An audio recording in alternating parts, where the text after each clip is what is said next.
LGBT. LGBT merupakan singkatan dari lesbian, gay, biseksual, dan transgender. LGBT menjadi singkatan yang melingkupi orientasi seksual dan identitas gender. Untuk dapat memahaminya, berikut akan dijelaskan mengenai LGBT. Yang pertama ada lesbian, yaitu pasangan perempuan dengan perempuan, mencintai atau merasakan rangsangan seksual sesama jenisnya, atau disebut sebagai wanita homoseks. Yang kedua, gay, yaitu pasangan laki-laki dengan laki-laki, laki-laki yang mencintai atau merasakan rangsangan seksual sesama jenisnya. Yang ketiga ada biseksual, yaitu orang yang mempunyai sifat kedua jenis kelamin atau laki-laki dan perempuan, tertarik kepada kedua jenis kelamin baik kepada laki-laki maupun kepada perempuan. Yang keempat ada transgender, merupakan istilah yang digunakan untuk mendeskripsikan orang yang melakukan, merasa, berpikir, atau terlihat berbeda dari jenis kelamin yang ditetapkan saat mereka lahir. Sebab munculnya perilaku LGBT. Yang pertama faktor keluarga. Pendidikan yang diberikan oleh orang tua kepada anaknya memiliki peranan yang penting bagi para anak untuk lebih cenderung menjadi seseorang anggota LGBT daripada hidup normal layaknya orang yang lainnya. Ketika seorang anak mendapatkan perlakuan yang kasar atau perlakuan yang tidak baik lainnya, pada akhirnya kondisi itu bisa menimbulkan anak menjadi cenderung memilih LGBT sebagai pilihan hidup. Ketika seorang anak perempuan mendapatkan perlakuan yang kasar atau tindak kekerasan lainnya dari ayah atau saudara laki-lakinya yang lain, maka akibat dari trauma tersebut nantinya anak perempuan tersebut bisa saja memiliki sifat atau sikap benci terhadap semua laki-laki. Yang kedua ada faktor lingkungan dan pergaulan. Lingkungan serta kebiasaan seseorang dalam bergaul disinyalisir telah menjadi faktor penyebab yang paling dominan terhadap keputusan seseorang untuk menjadi bagian dari komunitas LGBT. Masuknya budaya-budaya yang berasal dari luar negeri juga dianggap menjadi penyebab seseorang untuk ikut menjadi bagian LGBT. Budaya ini mengenalkan mereka apa itu LGBT. Yang ketiga ada faktor genetik.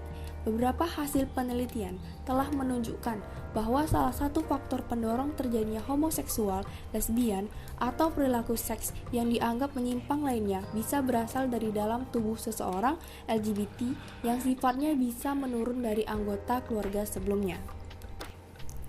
Pelegalan LGBT di dunia. Berdasarkan data The Human Rights Campaign, kini terdapat 32 negara di dunia yang melegalkan praktik LGBT. Yayasan kampanye hak asasi manusia tersebut melacak perkembangan dalam pengakuan hukum pernikahan sesama jenis di seluruh dunia. Yayasan kampanye hak asasi manusia bekerja dengan jaringan alumni dan mitra yang mengangkat suara-suara yang menggaungkan gerakan kesetaraan pernikahan. Berikut ini daftar 32 negara yang melegalkan pernikahan sesama jenis. Yang pertama ada Argentina, Australia, Austria, Belgia, Brazil, Kanada, Chili, Kolombia, Costa Rica, Denmark, Ekuador, Finlandia, Prancis, Jerman, Islandia, Irlandia, Luxembourg, Malta, Meksiko, Belanda, Selandia Baru, Norwegia, Portugal, Slovenia, Afrika Selatan, Spanyol, Swedia, Swiss, Taiwan, Inggris, Amerika Serikat, dan terakhir Uruguay. Alasan negara-negara melegalkan LGBT. Sejarah lesbian, gay, biseksual, dan transgender atau LGBT di Argentina. Ketika kekuasaan dijalankan oleh Gereja Katolik, LGBT dianggap sebagai dosa. Selama akhir abad ke-19 dan awal abad ke-20, ketika berada di tangan pemikiran positivis, hal ini dipandang sebagai penyakit. Dan kemudian, dengan munculnya masyarakat sipil, LGBT menjadi suatu kejahatan. Berakhirnya kekuasaan militer pada tahun 1983 diikuti oleh berkembangnya kehidupan lesbian dan gay di negara tersebut yang dikombinasikan dengan represi yang terus berlanjut, menghasilkan kebangkitan aktivisme di mana peran Carlos Jauregui dan komunitas homoseksual Argentina menonjol. Selama tahun 1990-an, aktivisme LGBT lokal terus berkembang dan pawai kebanggaan pertama di negara itu berlangsung. Selama dekade tersebut, gerakan hak travesti dan transgender muncul, dipelopori oleh tokoh-tokoh seperti Mariela Munoz, Karina Urbina, Lohana Berkins, Maria Belens Chorea, dan Claudia Pia Baudraco. Sepanjang tahun 1980-an dan hingga pertengahan 1990-an, gerakan LGBT yang baru lahir terutama berkaitan dengan isu-isu seperti homofobia, kekerasan polisi, dan pandemi HIV dan AIDS. Pada awal tahun 2010-an, Argentina memantapkan dirinya sebagai negara perintis dalam hak LGBT.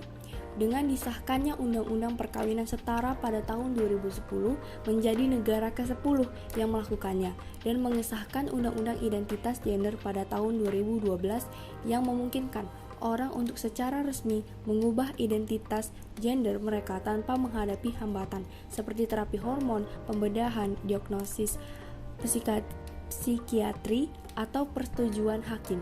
Sejak 2019, negara ini memiliki Kementerian Resmi Perempuan, Gender, dan Keanekaragaman. Pada tahun 2021, Cupo Laboral Trans Undang-Undang disahkan yang menetapkan kuota 1% untuk pekerja transgender dalam pekerja Pada awal tahun 2010-an, Argentina memantapkan dirinya sebagai negara perintis dalam hal hak-hak LGBT. Dengan disahkannya Undang-Undang Perkawinan Setara pada tahun 2010, menjadi negara ke-10 yang melakukannya, dan mengesahkan Undang-Undang Identitas Gender pada tahun 2012, yang memungkinkan orang untuk secara resmi mengubah identitas gender mereka tanpa menghadapi hambatan seperti terapi hormon, pembedahan, diagnosis psikiatri, atau persetujuan hakim. Sejak 2019, negara ini memiliki Kementerian Resmi Perempuan, Gender, dan Keanekaragaman. Pada tahun 2021, Cupo Laboral Trans Undang-Undang disahkan yang menetapkan kuota 1% untuk pekerja transgender dalam pekerjaan pegawai negeri, dan negara itu menjadi yang pertama di Amerika Latin yang mengakui identitas gender non-biner dalam kartu identitas dan paspor nasionalnya. Tokoh Indonesia yang melegalkan LGBT. Dede dikenal sebagai seorang aktivis yang getol memperjuangkan hak kaum LGBT di Indonesia. Dede juga tidak malu untuk membuka identitasnya sebagai seorang gay. Bahkan, dosen fisik Universitas Airlangga ini aktif berpolitik dan muncul di berbagai program acara televisi sebagai bintang tamu dengan bahasan seputar LGBT dan HIV/AIDS. Dede adalah orang di balik berdirinya sebuah organisasi gay di Indonesia, Gaya Nusantara. Organisasi ini aktif dalam gerakan International Day Against Homophobia and Transphobia. Alasannya, ia beranggapan bahwa homoseks sama seperti manusia heteroseks, yang juga memiliki hak untuk hidup sebagai manusia yang utuh. Lembaga internasional yang mengatur pernikahan sesama jenis. Yang pertama, The Inter-American Court of Human Rights. Pengadilan HAM Inter-Amerika adalah lembaga peradilan independen dari organisasi negara-negara Amerika.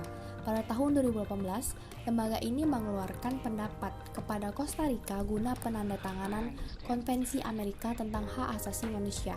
Costa Rica selanjutnya berkewajiban untuk membuat pernikahan sesama jenis menjadi legal. Diketahui, aturan berlaku untuk 20 negara yang menandatangani dan telah terbukti menjadi alat yang ampuh dalam mengadvokasi kesetaraan pernikahan di negara-negara tersebut. Yang kedua, European Court of Justice. European Court of Justice berfungsi sebagai pengadilan tinggi di Uni Eropa yang pada tahun 2018 menetapkan bahwa semua negara Uni Eropa diharuskan untuk mengakui pernikahan sesama jenis. Aturan European Court of Justice tersebut berlaku antara warga negara Uni Eropa dan non-Uni Eropa. Adapun tujuannya untuk imigrasi atau terlepas dari apakah pernikahan sesama jenis itu legal di negara-negara tersebut.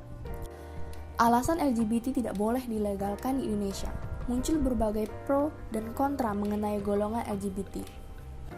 Indonesia pun sebagai negara berdaulat dan memiliki hukum sendiri sudah jelas tertera di Pasal 1 Undang-Undang Nomor 1 Tahun 1974 mengenai perkawinan, bahwa perkawinan ialah ikatan lahir batin antara seorang pria dengan seorang wanita sebagai suami istri dengan tujuan membentuk keluarga atau rumah tangga yang bahagia dan kekal berdasarkan ketuhanan yang Maha Esa. Perkawinan bertujuan salah satunya melestarikan umat manusia. Sangat kontras bila dibandingkan kaum LGBT yang penyuka sesama jenis. Bila dilegalkan, LGBT akan berdampak pada timbulnya berbagai masalah. Mulai dari menurunnya angka kelahiran karena sudah pasti sesama jenis tidak bisa menghasilkan keturunan. Kita hidup di tengah-tengah masyarakat yang beragama dan berbudaya. Ada dua hal yang menghimpit kaum LGBT, yaitu antara norma dan keadilan.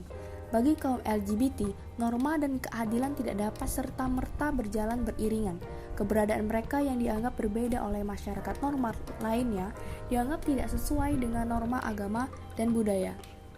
Bagi sebagian besar masyarakat individu atau kelompok, orang yang kebiasaan dan budaya tidak sesuai dengan norma tidak berhak untuk mendapatkan keadilan dalam setiap segi kehidupan mereka. Hal inilah yang pada akhirnya timbul sikap diskriminatif dan kekerasan yang seringkali ditujukan kepada kaum LGBT, tidak hanya dari masyarakat namun juga aparat penegak hukum.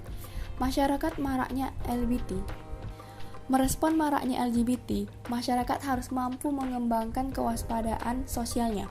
Begitu pula negara tidak bisa lepas tangan dan berlindung di balik penghargaan terhadap hak asasi warga negara, di mana masyarakat Indonesia dengan kultur timur yang menjunjung religiusitas sangat tegas dan keras melarang segala bentuk praktik LGBT berdasarkan ketentuan hukum, perundang-undangan, nilai-nilai agama, kesusilaan, ketertiban, kepentingan umum, dan keutuhan bangsa.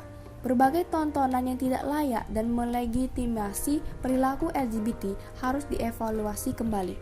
Oleh karena itu, negara memiliki kewajiban untuk menjaga nilai-nilai dan standar moral yang dianut oleh publik mayoritas.